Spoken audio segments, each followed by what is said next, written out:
We are the anchors of Queer News Tonight, and this evening we discuss the queer headlines.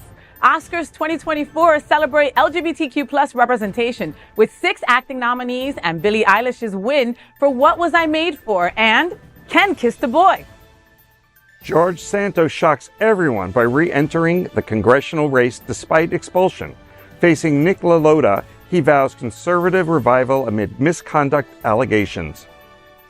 19th Florida AIDS Walk and Music Festival, $2 million for local nonprofits to fight the HIV/AIDS epidemic in Florida.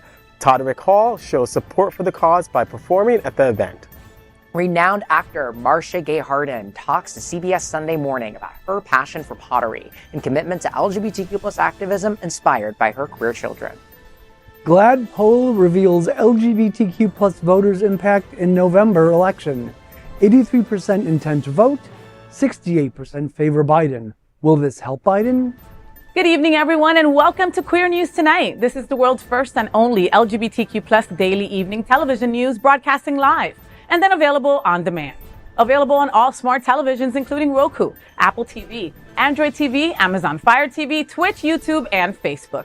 It's time to queer up the news for Monday, March 11th, 2024. We are live and literally out of the closet and into the headlines. So many of your important stories we're going to tell this evening on Queer News Tonight.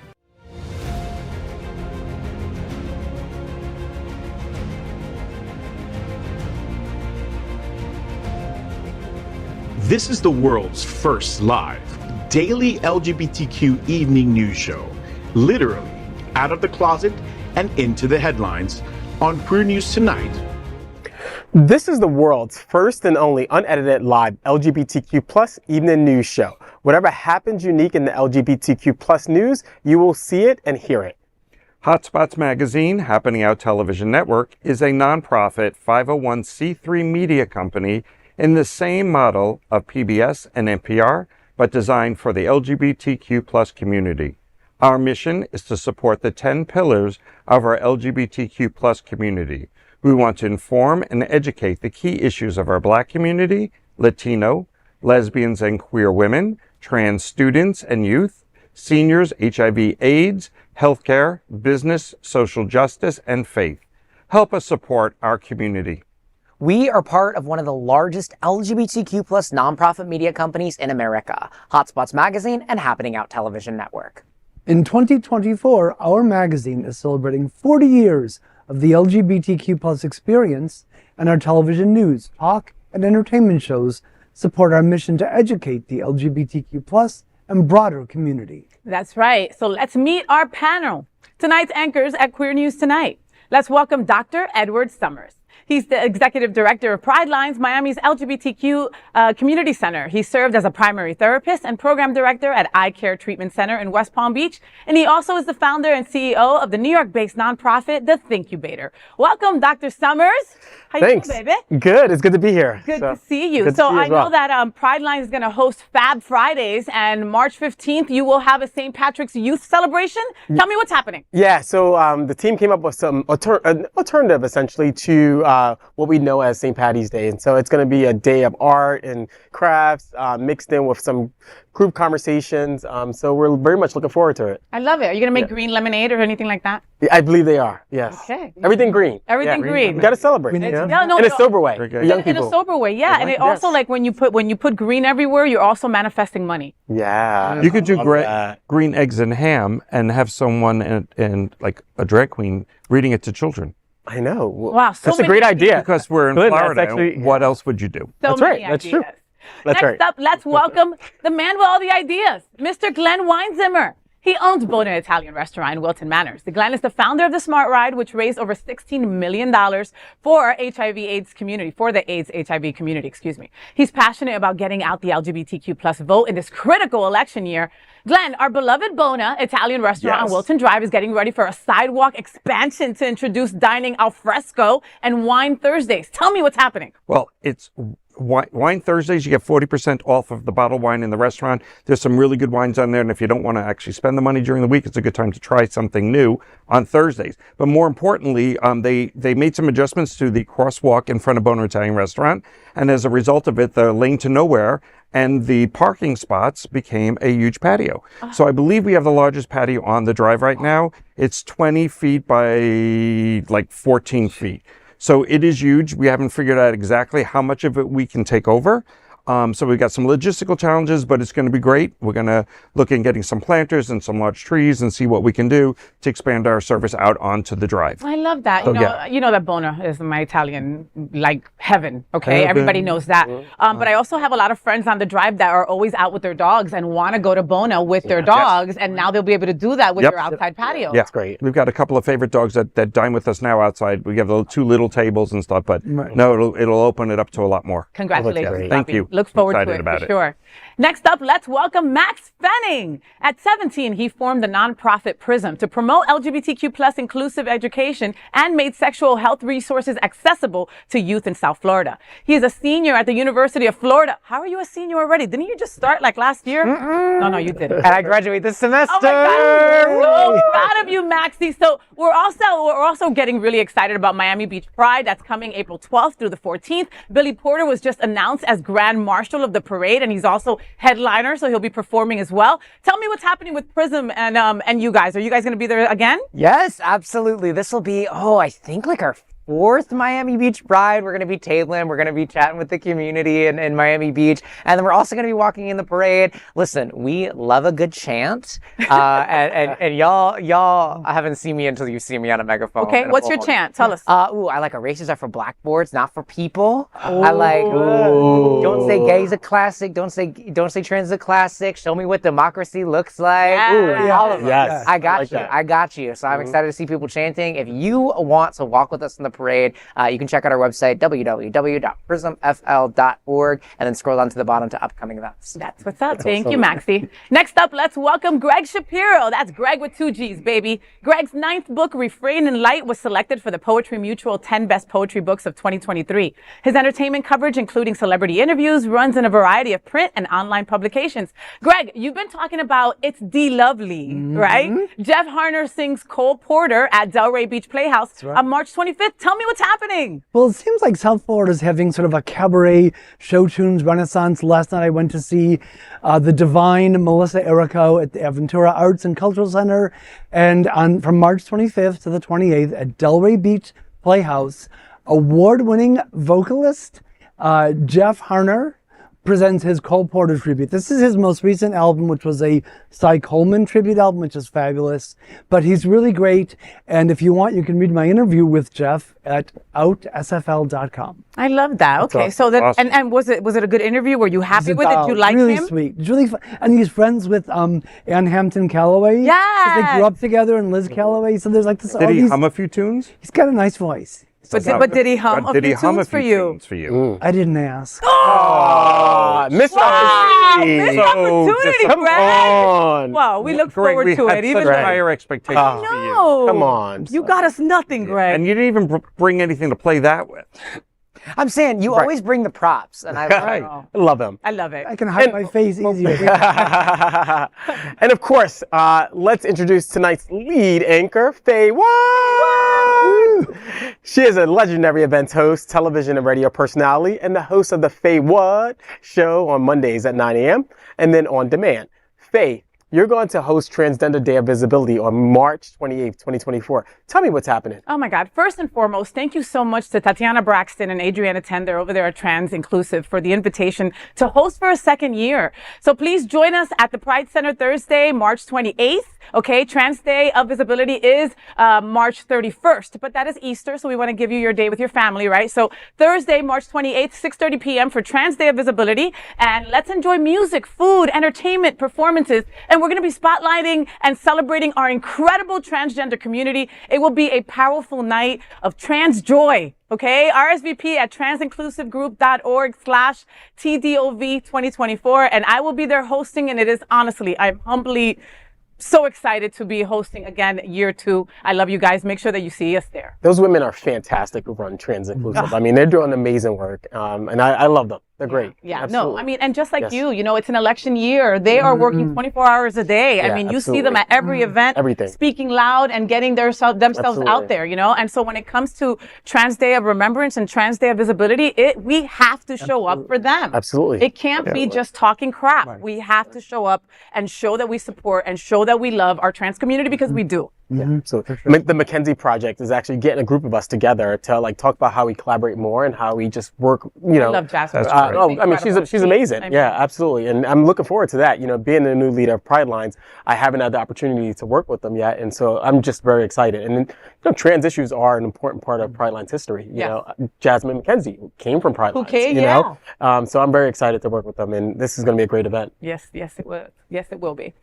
Folks, we are the reporters for Queer News Tonight, and this evening we begin with the queer headlines. The LGBTQ plus community in South Florida and across America is diverse. Our community across the world is vast, and here are the bullet points of the queer news for today, Monday, March 11th, 2024. Let's begin by queering up entertainment. The very gay Oscars. What was I made for? Just Ken and the queer highlights. The 96th Annual Academy Awards showcased robust LGBTQ plus representations. 6 nominees across acting categories portrayed LGBTQ plus characters, including Annette Bening as Diana Nyad in Nyad and Sterling K. Brown as Cliff Ellison in American Fiction. LGBTQ plus theme songs, What Was I Made For by Billie Eilish, won Best Original Song. This was her second Oscar win, and she became the youngest 2-time Oscar winner in history. While she also performed the song on the Oscar stage, the LGBTQ plus community across the world felt seen and for a moment supported over what we were made for. The gay internet exploded when Ryan Gosling created Kenergy on the Oscar stage by performing I'm Just Ken. And then Scott Evans ended up kissing Ryan on the cheek. It was so cute. That theme continued when Jimmy Kimmel joked how good Gosling's jeans were and asked him to, quote, let's go camping together and not tell our wives. One of the most humorous moments was when a 46-year-old super buff John Cena appeared naked to help Jimmy Kimmel present the Academy Award for Best Costume Design, saying, quote, costumes are important. The red carpet at the Oscars also witnessed LGBTQ plus celebrities making striking appearances. Cynthia Erivo stunned in a forest green gown, beautiful, while Laverne Cox exudes elegance in vintage Mugler. Billie Eilish opted for a chic houndstooth ensemble, while Eugene Lee Yang rocked a bold red suit and skirt combo. Coleman Domingo donned a classic black tux with silver accents, and Lily Gladstone radiated in a floor-length black gown with a deep blue train. Matt Bomer impressed in a stylish black and white tuxedo, and Jodie Foster presented sophistication in a navy dress. An exclamation point of the telecast when Kimmel read a review on Truth Social from former President Trump that he was the worst host ever. Replace him. Kimmel read the review word for word and then asked the worldwide audience in the hundreds of millions, quote, can you guess who this is from? End quote. He then thanked the former president and made a joke about his age and his legal troubles by saying, quote, isn't it past your jail time? End quote. The Oscars were incredible.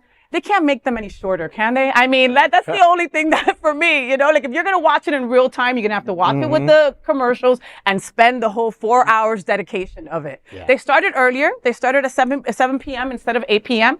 And they still ran all the way till 10:30. Yeah. So it was still a full show. But it was incredible. I think that Jimmy Kimmel did a great job. Yeah. He did not go down the route of Joe Coy, how he messed up, you know, that last time. You know, I thought he was very natural and fun and energetic and relatable, and he messed with people, but I think he knew where to not. Yeah. Like when he got to Robert Downey Jr., where, by the way, BTW side note, if you don't think sobriety works, look at Robert Downey Jr. Right. Okay, look at where he was 20, 30 years ago and where he is now. Ooh. He just picked up a freaking Oscar, folks. Yeah. Okay, he had been nominated 1 million times and never won. And now that he's doing things correctly, you know. But when Jimmy went to go make fun of him, you saw he was kind of like, am I going to go there? Am I not going to go there? Let's just say your life was a little messed up a couple of years ago, and then he just kind of kept on. You know, I have to say, I have to go on record and say that I really wish that more Black and brown people won awards. I was kind of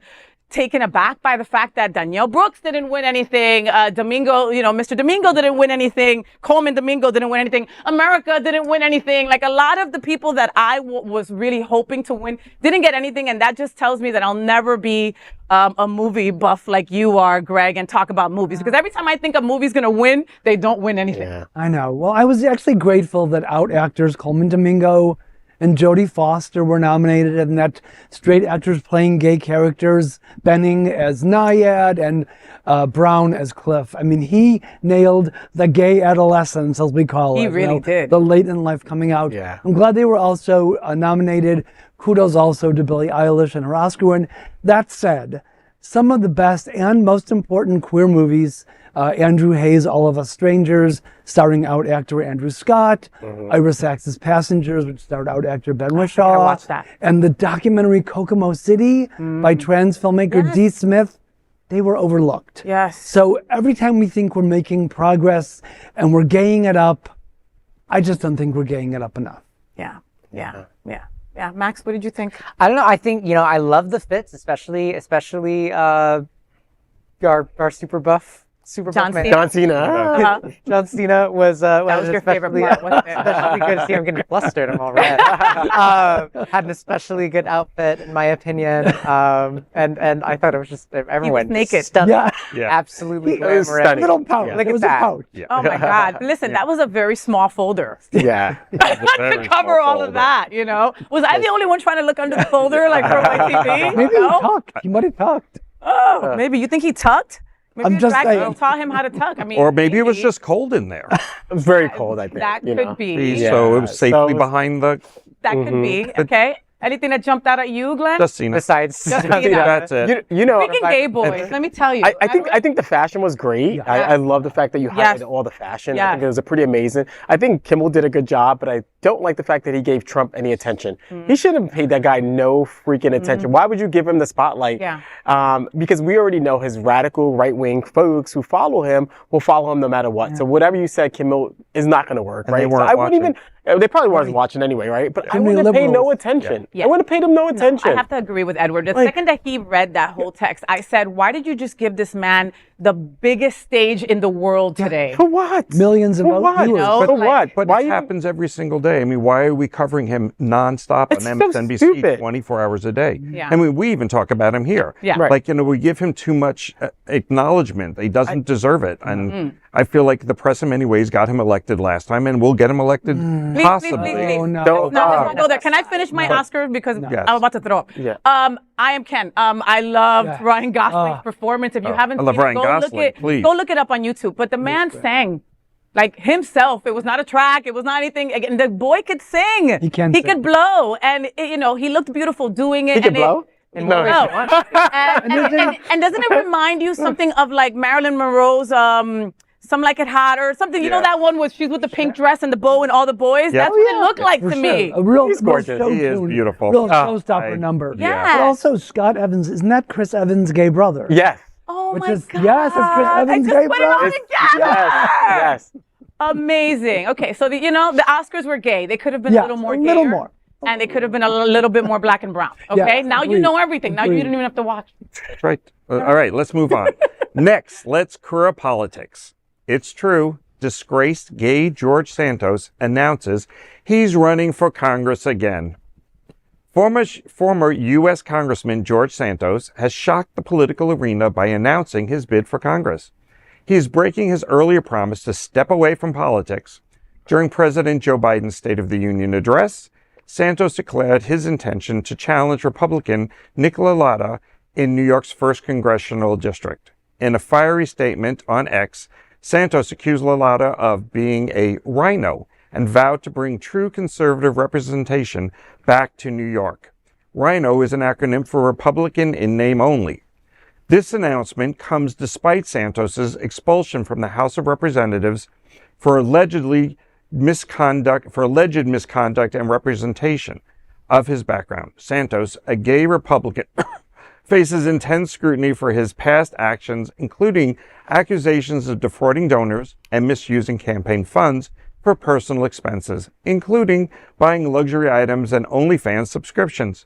LaLauda, who led the effort to expel Santos, has pledged to hold him accountable and ensure justice is served. In a post written on X in response to the announcement by Santos, Lalada says, quote, to raise the standard in Congress and to hold a pathological liar who stole an election accountable, I led the charge to expel George Santos. If finishing the job requires beating him in a primary, count me in, unquote. Despite facing multiple felony charges and a trial scheduled for September 9th, which is after the primary, Santos remains undeterred in his bid for Congress. If convicted, Santos will have to face a maximum of 22 years in prison.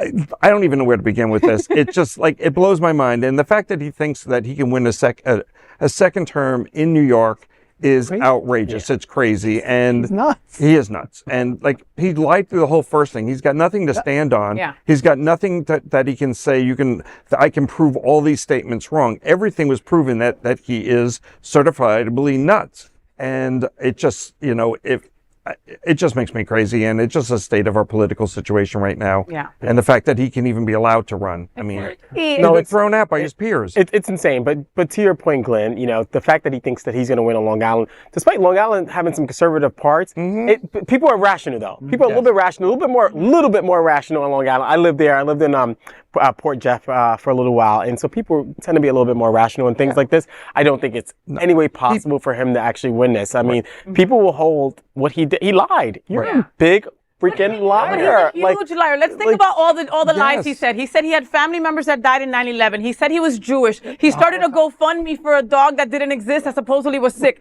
I mean, he has lied and lied and lied. Drag queen. No, joking. You can't fool New Yorkers like that. Right, the first time they had no reason to not believe him, and he sounded plausible. But now he's completely implausible, and he's been outed by his contemporaries. I mean, to be outed by the Republicans is a big deal. They don't let you go. They don't usually turn on their own. They don't So turn on their so own. is he like a glutton for punishment then that he's going to do this? No, look, somebody needs to tell him. I mean, he started that GoFundMe, but clearly he needs to make more use of it because he does not need to run for office again to get people to donate to his OnlyFans and Botox. He could just start up a GoFundMe and be good from there. Well, and he's also making a living off his cameos. You guys have heard of that. People are asking him hey, tell my friend that he can make it to college, and he'll do a video for them for a couple $100. He did one for a furry too. It was he's just a big narcissist. He's a big narcissist. And at the end of the day, think about this, okay? Trump, he's got all these charges against him. He owes all these people money, and yet they're still allowing him to run for president. Exactly. So why not? Santos? Right? Why not Santos? Right. I mean, really, compare the two. Yeah, Santos is the lesser of two crazies. I predict in 2028 it's going to be the DeSantis-Santos ticket from what's left of the GOP. Bite your tongue. That is horrible thought. Now, testing bad energy. God. Yeah. Now let's queer up South Florida and Florida. Speaking of DeSantis, Florida AIDS Walk raises more than $2 million for 13 South Florida LGBTQ plus nonprofits.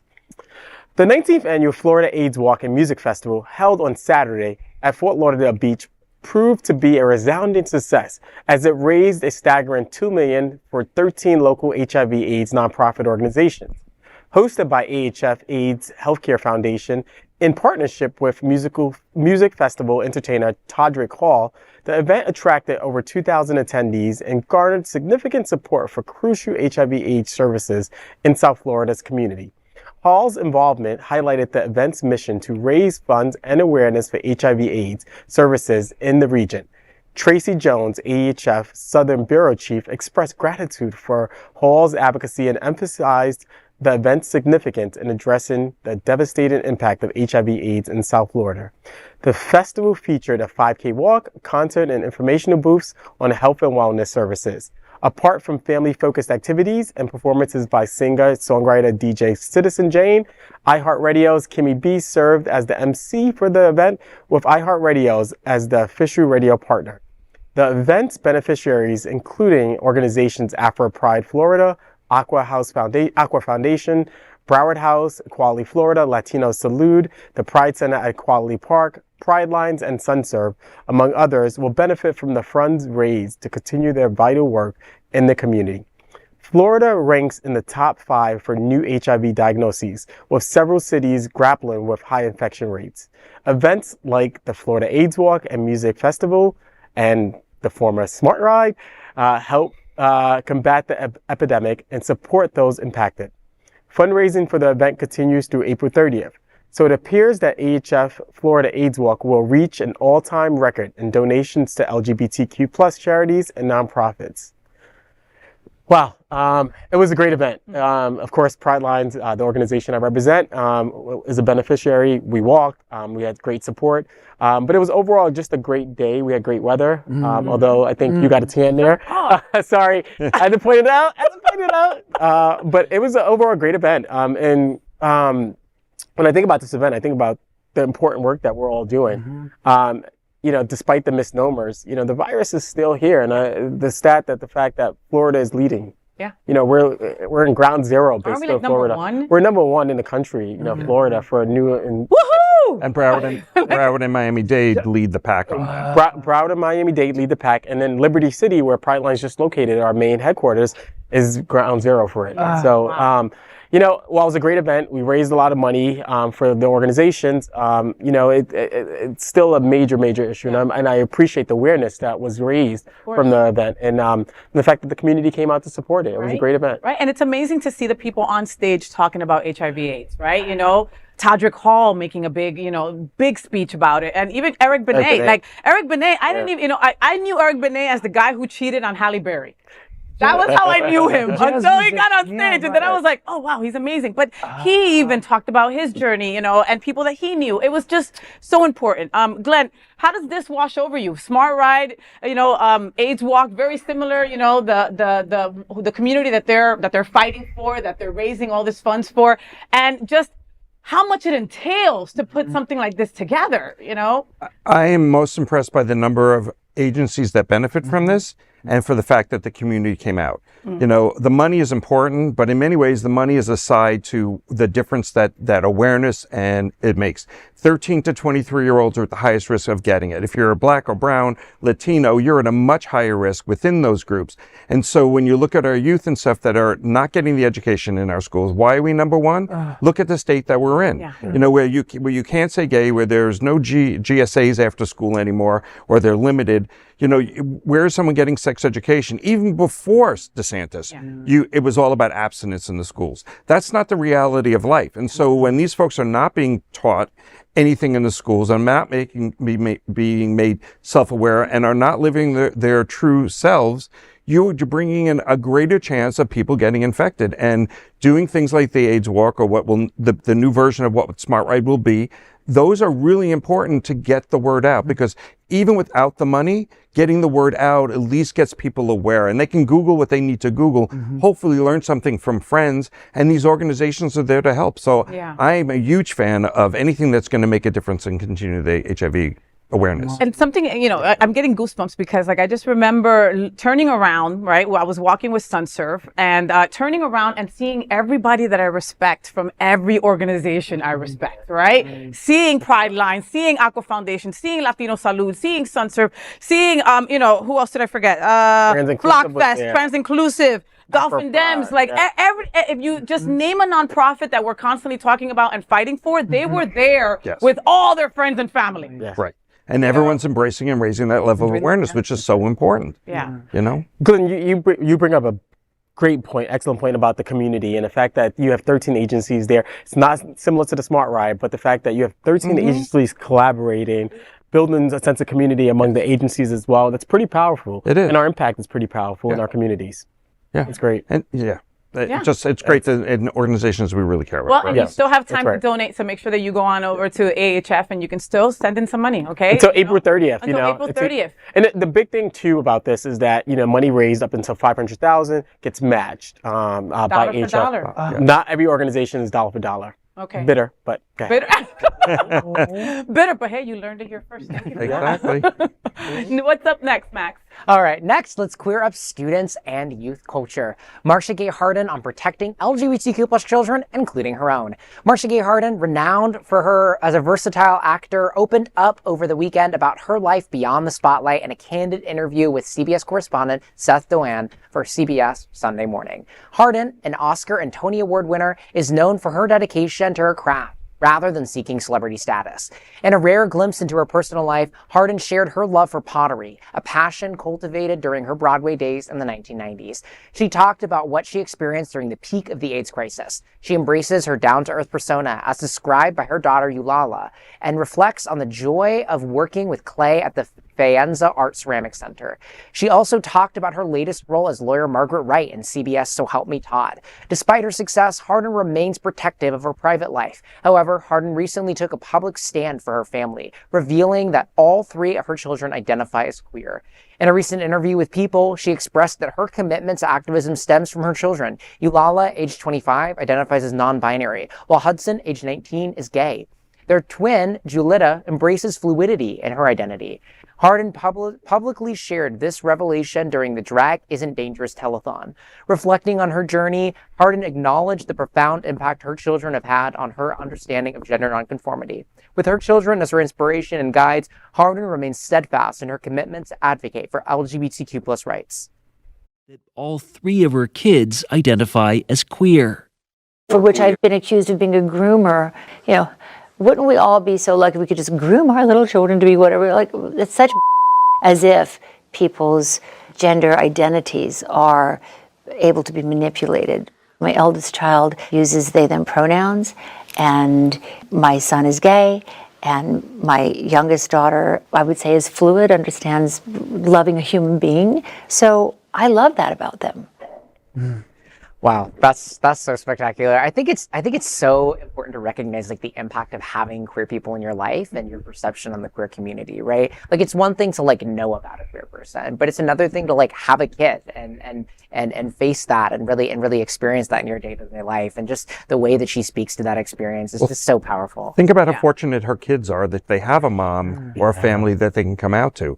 Because we know that the gay community is not isolated to just big cities where there's knowledge. You think about getting into middle America where it's still, you just don't come out because you're being judged and they don't know anyone that they know of that's gay, and because they can't express themselves, you know, what happens, you know, and that's what's scary, and that's how we end up with more issues with HIV and AIDS and all kinds of psychological issues. So I think, you know, she's amazing, and the fact that she's got, her kids have parents like her are fantastic. Well, and we've got to note that her middle name is gay. Okay? Her middle name is gay. So I don't want to state the obvious. It's just right there. You know, But we are really lucky to have outspoken advocates such as Harden, as well as Jamie Lee Curtis and Annette Bening. All 3 of them are award-winning actors, and they are all the parents of LGBTQ plus children. Wow. And they speak.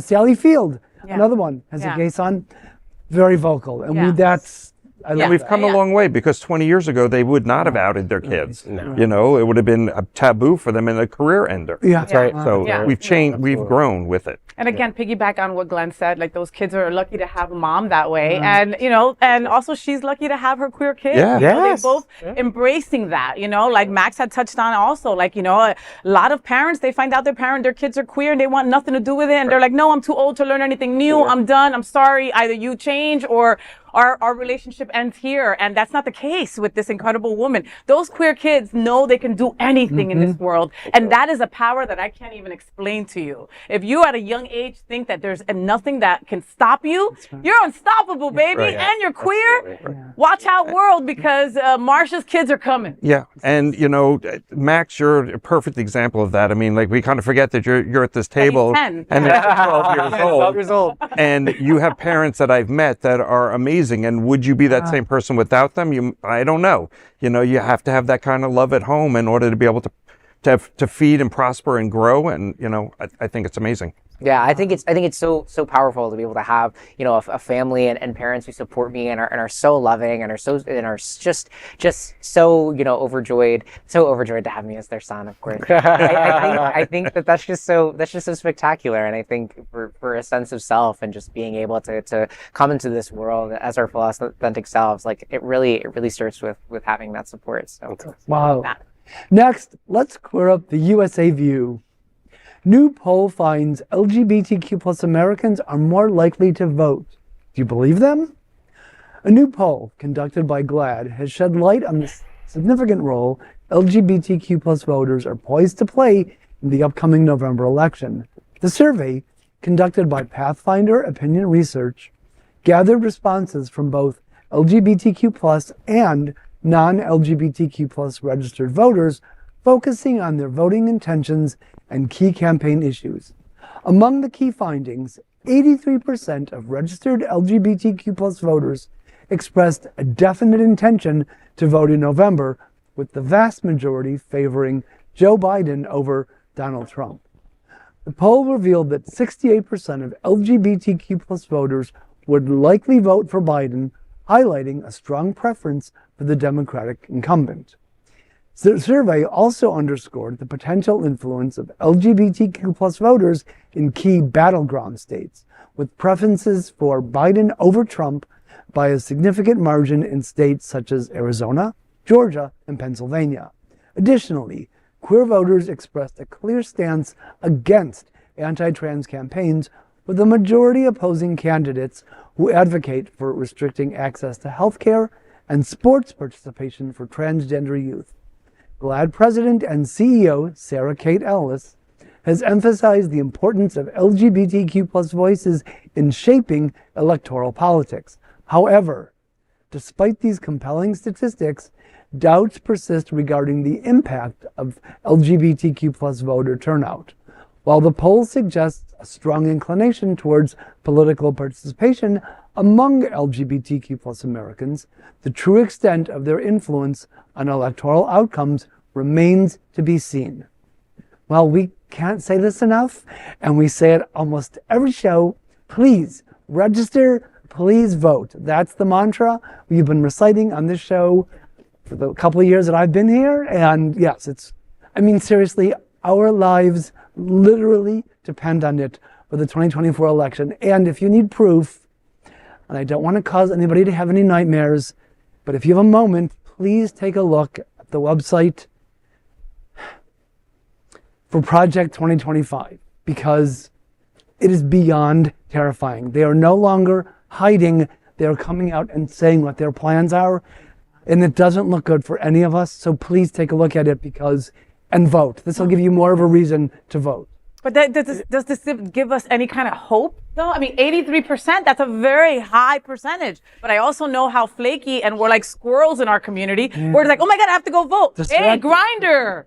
Oh my God, I have to go vote. Hey, that boy looked at me. Well, listen, that's also why I do voter reg on Grindr. I've made an account and I've changed my username to vote bitch with a ballot box emoji and told people to register to vote. Sometimes you gotta meet people where they're at. So that's great. That's incredible. No, but that's a smart way to do it. You know, here in South Florida, we have early voting and people still don't go. You have a whole week to figure it out. No excuse. I mean, your vote is your voice. I don't want to hear the complaining when we get elected leaders who we don't agree with, who we're like, what the fuck? Like, well, your vote is your voice. We remember Trump time. Your vote is your freaking voice. You want Trump time on steroids? No. Right. No. And he's even more unhinged now than ever before. Yeah. He's mad. So, Max, what do you think about like all the youth protest votes? Do you think that those kids are going to come out and really vote for Biden this time around? I really, from what we're seeing, I do not think that there are a lot of young people that are behind Joe Biden. I mean, I definitely think young people have a preference for Biden, but there's a lot of folks who are really, really upset with some of the things that Biden has done, specifically around Palestine and Gaza, that I think are really, really going to draw votes away from Biden. Yeah, I think the challenge is people don't have a really good understanding of politics and the way political systems work. And I think that you hear a headline and then all of a sudden, I'm jumping on this bandwagon. Oh, he's doing this. He's killing people in Gaza, right? It's so much more complicated than that. And I think people should take a American government or an international relations course or whatever to really get a good sense of our political system. I don't think people really genuinely understand it. It's like, this is the tagline, so I'm jumping on that bandwagon. Yeah, like and that's unfortunate. The gas prices go up. It's Biden. It's not Biden. That's not how that works. Real, like I understand people that don't want to vote because of that reason, but at the end of the day, Trump is not going to be nicer. But I mean, right. I mean, but that's just the reality. But I mean, our government is so complex, right? And there's so many issues that it's not just the Palestine-Israel thing, right? There's so many more issues that impact us on a daily basis here, right?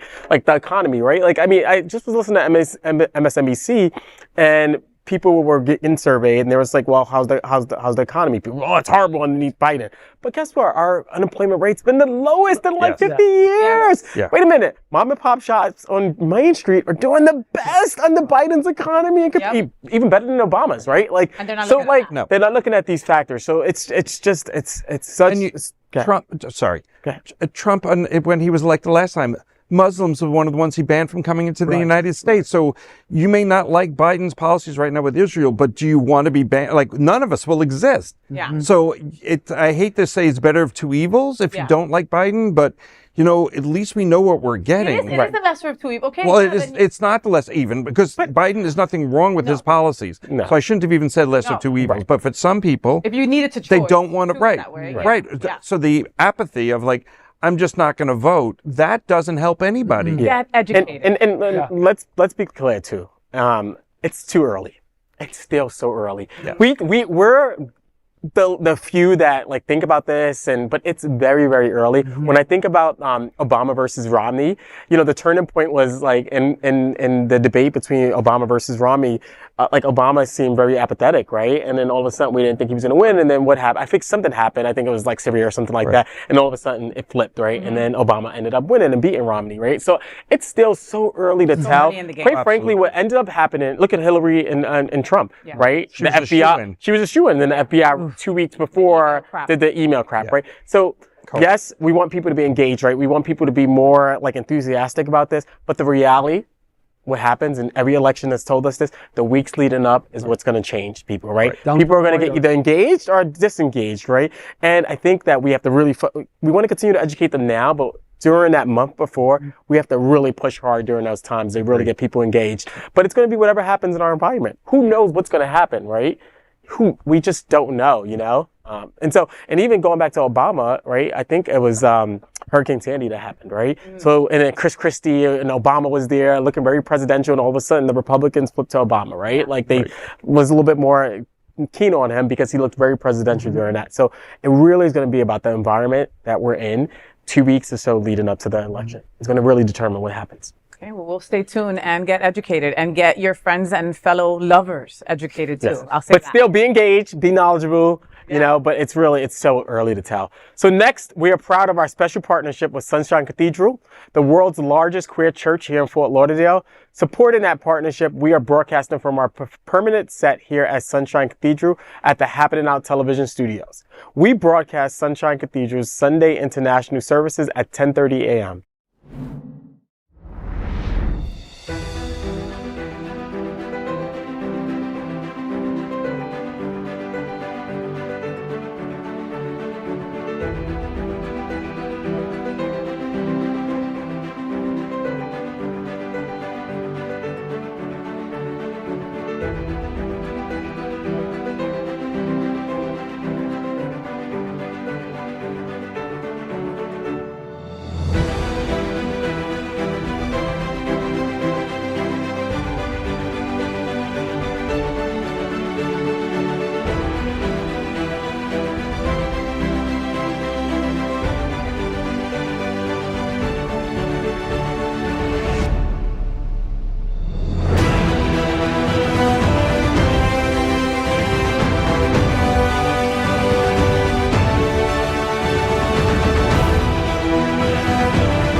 Have you heard the Hotspots magazine Happening Out Television Network will launch a new show this Friday? It's called The W Boys. We ho to Wilton. Inspired by 40 years of entertainment tonight, The W Boys will focus on the LGBTQ plus community perspective of Hollywood, Broadway, gay culture, and more.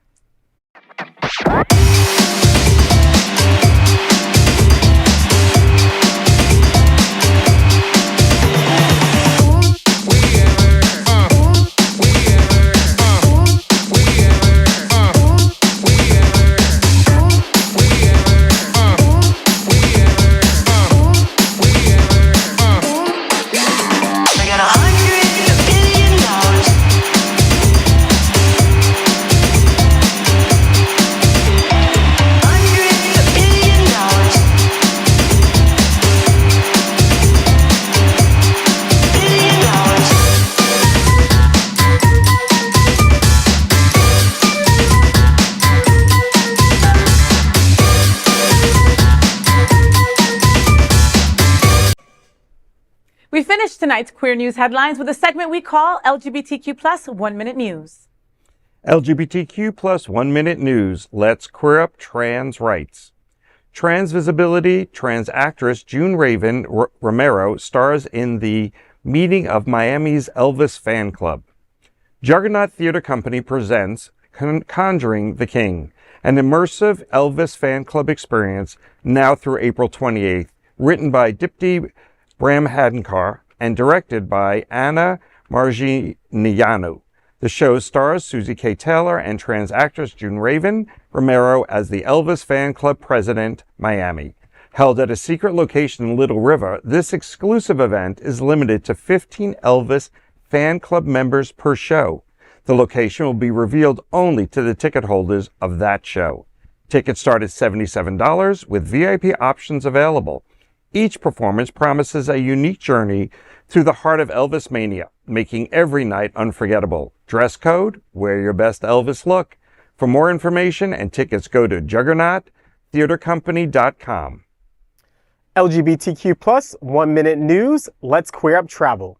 Visit Lauderdale unveils exciting festivals, from Renaissance Magic to Airborne Thrills. Visit Lauderdale is gearing up for an array of fantastic festivals this spring for everyone under the sun. Begin with immersing yourself in the 32nd Florida Renaissance Festival, running every weekend until March 24.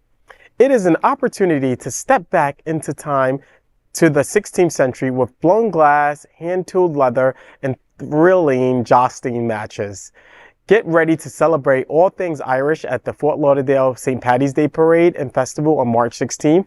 Then mark your calendars for the Tortuga Music Festival from April 5th to the 7th, featuring headliners like Jason Aldean, Boyz II Men, and TLC. Lastly, don't miss Fort Lauderdale Air Show on May 11th to the 12th for thrilling aerial displays.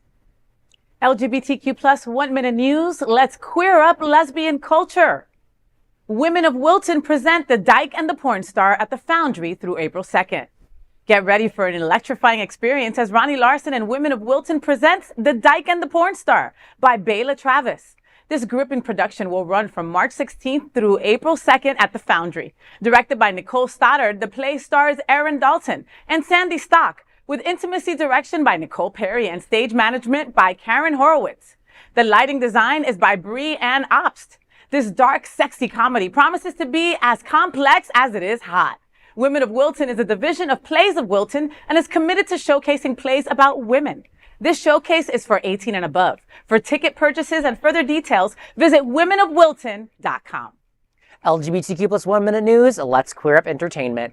Queer adult cartoon Has-Been Hotel shines a light on ace Aero characters. Amazon Prime's Has-Been Hotel by Vivian Medrano continues to captivate audiences with its stellar voice cast, catchy musicals, and unique animation. As the show gears up for its second season, fans eagerly anticipate more of Charlie Morningstar and her fellow demons serenading them with creativity and diversity. The show's commitment to inclusivity shines through with characters like Alastor, a sinner demon who identifies as aromantic and asexual. Alastor's representation is significant as the aromantic and asexual experience is rarely portrayed positively in entertainment. Including asexual representation in TV shows like Has-Been Hotel offers viewers a chance to engage with diverse experiences. LGBTQ plus 1 Minute News. Let's queer up culture. Bear Jamboree comes to Orlando one magical weekend, May 31st to June 2nd. Get ready for one magical weekend. The global LGBTQ+ music and pride festival hitting Orlando, Florida, May 31st to June 2nd. OMW also presents Bear Jamboree in partnership with Orlando Bear Pride. The event promises an unforgettable experience. Friday night, May 31st, kicks off with Bear Lagoon at Riptide featuring DJ Paki Chulo. Red Shirt Saturday brings the meetup at the Country Bear Jamboree at Walt Disney World's Magic Kingdom. And Sunday marks the closing celebration with 18+ events, allowing you to flaunt your favorite Pride gear and mask. The festival features 3 nighttime plus 3 daytime private bear pool parties. Tickets start at $199 per night. Don't miss out on this magical celebration of love and pride. Further details are available on orlandobearpride.com. Next, we queer up breaking news. Diversity Honors Harvey Milk Medal recipient Mark Hunter announces he has stage 4 cancer. Last week, Mark Hunter, the legendary owner of Hunter's nightclub in Palm Springs and here in Wilton Manors, anchored right here at this table at Queer News Tonight. We discussed his recognition from the Harvey Milk Foundation and Pride Center at Equality Park and the prestigious Alan Schubert Award. He was presented the award at a star-studded gala this Saturday at Seminole Hard Rock Hotel. In all of that joy, we had no idea of the news that would break today. Stage 4 cancer.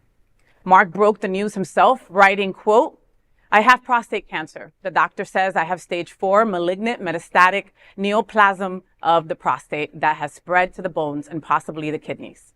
I am disclosing this news in hopes it will help someone. This diagnosis is not a death sentence.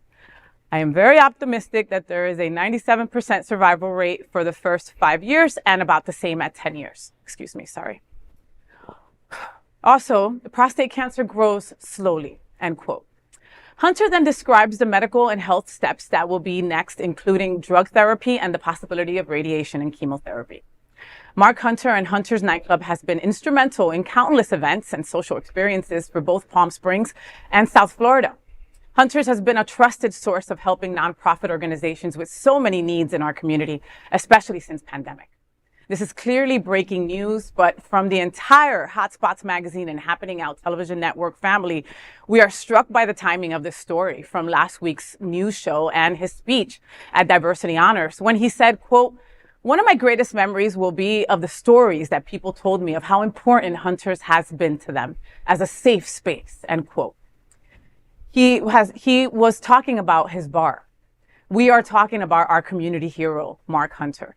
He finished his statement by saying, quote, "My doctor said to live my life like I normally would. So here's to life," end quote. This was, I'm going to give you a second to catch yourself. Please do. So I was fortunate to have lunch with Mark last Thursday, and he had told me during lunch that he had stage 4 prostate cancer. And he explained to me that although it's stage 4, the first thing they're doing is hormone therapy to get his basically his testosterone down to 0 to help fight this. Mm-hmm. And that's a good sign because they're not going right to radiation. They're not going right to chemotherapy. And I think we all at the table know people that have had prostate cancer and have survived. And he is a healthy human being that he's a dancer. He's athletic. He has a great attitude, which I believe, from my own issues, is half of the battle. Mm-hmm. So I believe he believes that he has a lot of hope for the future. And he just invested in Java Joe. Coffee place. Right, he bought over Java Boys, Java Joe, which part of what it's going to be is 5% of everything that they make is going to go back to organizations to help them in the nightclub business is what his intentions are. So he's not stopping what he's doing. He's not throwing that out the window. And he's known for a little bit of time. I don't know if it's been 2 weeks, 3 weeks or whatever, but he's still moving forward. And so as much as this is shocking news, I know he has the support of all of us in the community because I believe that Mark Hunter is not giving up on anything and he's moving forward. And he told me, Patrick, business partner and long-term companion, is 100% behind him and is there as a rock to support him. So as much as this is shocking, I really do believe that it's not the end for Mark Hunter or Hunters or anything else. So that's just my positive take on this. No, that's great, Glenn, and you know, definitely my sympathy out there. And I think Faye reported a good statistic. It's like over 90% of people survive this. And so there's definitely some hope out there for him. Absolutely. So, you know. There's no one that fights for our community more than this man. I love Mark Hunter. Yeah. You know, personally, he has wrapped his arms around me and said, hey, I love you, whatever you need. If you ever feel like you're not seen because you're a lesbian at Hunter's that's full of gay boys, please come to me. You know, whatever table he sits at, he's like, listen, you're at that table with me. That is the kind of person that Mark Hunter is. He didn't have to be that way, you know? He's a privileged white guy that has a place in Palm Springs too. He doesn't have to be that way, but he just is, you know? And I'm crying because I don't want him to go through this, you know? This just sucks. I'm a cancer survivor and I know this sucks, you know? But if anybody can win this, it will be Mark. If there's anyone that could fight this to the teeth and nail, it will be him. And in the process, he's going to help so many people by just sharing his Awareness. story. That was a big thing. By just sharing his story. Yes. And Faye, as a cancer survivor yourself, you know that there is a rainbow at the end of a lot of these, and he is definitely one of those people at the end of the rainbow that's going to come out a winner. Yeah. I mean, I have to believe that he's. And I can't stop crying. Max, say something. I'm fortunate enough to have not lost anybody by cancer, but so many folks have, and I think that, I'm saying 97% is some good odds. So I'm hoping that he'll be part of that 97. And we knew Mark in Chicago when he had Hunters in Elk Grove Village before he opened. That was his first one, yeah. So we know he's a good guy. He's so supportive of the community. Really, just a great guy, and we're sending all the best wishes for him for the future. We love you, Mark Hunter Seymour. Yes, I used your full government name, all right? And if you need anything, Hotspot's happening out. We are all here. Each and every one of the anchors is here for you, especially me. We love you, and you will get through this. For sure. You will. That is today's news for the LGBTQ plus community on the world's first and only daily LGBTQ plus evening news show. If our community is important to you, share this news with your friends and family. Are you, like most of America, part of our very large television audience, watching this live LGBTQ plus news broadcast right now on Roku, Apple TV, Android TV, and Amazon Fire TV? Queer News Tonight is the only live LGBTQ plus digital television show in the world that is out of the closet and into the headlines. We need your support. If our community is to grow, we must tell our stories and bring them to the attention of the broader world. This is the only place in the world that tells these types of LGBTQ plus stories in motion and sound. That is the passion of Hotspots Magazine, Happening Out Television Network, and Queer News Tonight. I'm your anchor, FayWhat, and on behalf of these LGBTQ plus reporters, the incredible anchors of Queer News Tonight, including Dr. Edward Summers, Glen Weinzimer, Maxx Fenning, and Gregg Shapiro. We will see you daily at 8 p.m. into our LGBTQ plus world. We wish you good night. Good night.